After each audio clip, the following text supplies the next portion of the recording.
मैत्रिणीनं हे बघा असं एक तळ आहे. ह्या तळ्याचं नाव काय आहे? रत्नसागर आहे. रत्नसागर.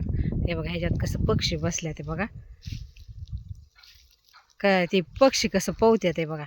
कुठलं पक्षी आहे ते काय माहिती, बदकासारखंच आहे ते कसं पोहत्या ते बघा. आहे का कसं पोहत्या ते, आहे का किती छान दिसतंय.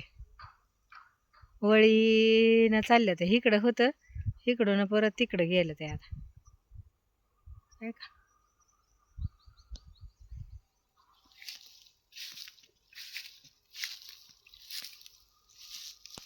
हे बघा 4-5 पक्षी आहेत पोहत्या ते कसं बघा.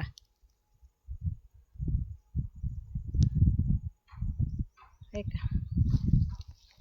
तर चला पुढं राहिलंय माझं वरच्या हालात पाणी घ्यायचंय. इथलं अजून इथं कोपरा राहिला होता माझ्याकडनं चुकून. आता तेवढा कोपरा भिजवला नाही म्हणजे मग आता वरच्या हालात असं पाणी घेणार आहे बघा मी. आता इथलं बंद करून टाकणार आहे. एवढं थोडा कोपरा भिजल्यावर तिकडं वर असं घेणार आहे पाणी. तर चला कसं आहे ते पक्षी बघा. कसं आहे आमच्या रानातलं वातावरण बघा. आहे का इकडं बाग आहे आंब्याची.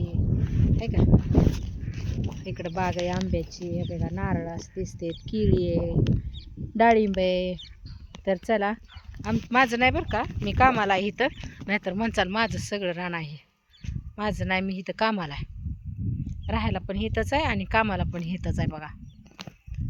तर चला धरते मी पाणी.